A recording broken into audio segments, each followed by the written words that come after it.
Do you really want the advice of an overweight or out-of-shape trainer? Here come the insults.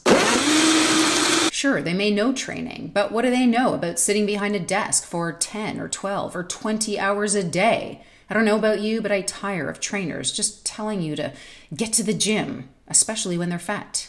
Yeah, we know. I've been a member of some very big fitness centers in some very big cities, and I always found it bizarre when I'd see a young man or woman trainer with a lot of fat hanging over their fancy workout pants. I'm not gonna lie, I found it slightly offensive. What does being a trainer mean anyway? It means having a piece of paper. I have lots of pieces of paper.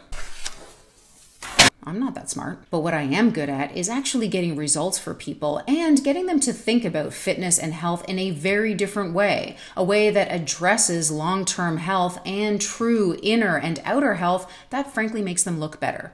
So if you like that approach, please be sure to subscribe to this channel. Isn't an overweight trainer and someone who doesn't practice what they preach, and if they are training someone, then I'm going to assume they're preaching the benefits of exercise and the benefits of challenging the physical body, kind of like a doctor who smokes? Is it or not? Let's use the doctor as an example.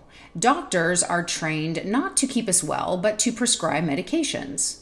Some illnesses, however, require pills. Many, namely the ones that are most likely to kill us, don't. The medical profession, as we know or should know by now, is not designed to keep us well and deal with the prevention of chronic illness. It's designed to plaster band-aids all over the place. We can debate that a little bit, but ultimately we know that to be the case. So, one might argue that it is entirely irrelevant whether a doctor smokes or not, since what we really want a doctor to know, based on the medical profession as it stands today, is what medications or protocol are going to keep us alive. Just because a doctor is dumb enough to smoke doesn't mean that they don't know what medications to prescribe or how to use a scalpel in expert fashion. Although I personally would not want any disgusting smoky hands anywhere near my body. Yeah, I know they have to scrub up, but still, there's like chemicals and nasty shit all over every cell of their body. I don't care how good a surgeon they are, I'll find another good surgeon. Similarly, a trainer who is fat may understand the physiology of exercise and may know very well how to put an excellent workout or training program together.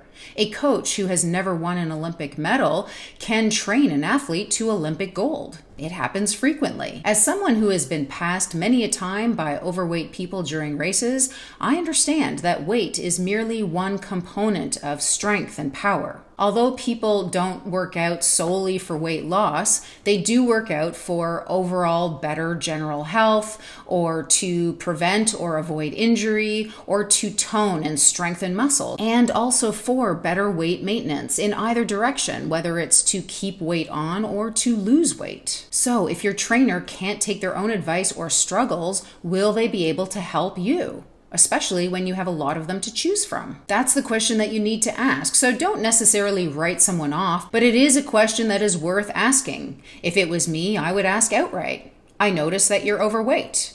How are you going to help me? Maybe it's their nutrition and food that they struggle with. And just because trainers may claim to read a lot on nutrition, it doesn't necessarily mean that they're trained in these areas. More importantly, it doesn't mean that they can do anything for you. Maybe they've had an injury that they've really struggled with. Although even here, I would note that we kind of know by now that food and nutrition are really going to dictate weight issues. So again, maybe that's just an area that they can't help you with. Or maybe they were highly experienced or maybe even pro at one point. And because I would argue that the way we are traditionally trained kind of stinks, they just got fat as they aged. It happens quite frequently, as we see in a lot of pro athletes. That should not happen if we are properly trained and we address health in a comprehensive way. The point is, ask whatever questions you need to ask to make sure that the trainer is going to inspire you, not motivate you, inspire you. Because if someone doesn't inspire you, they don't deserve your hard-earned cash. Just my 2 pounds, let me know what you think. And no, I don't have an extra 2 pounds on, I just use that expression.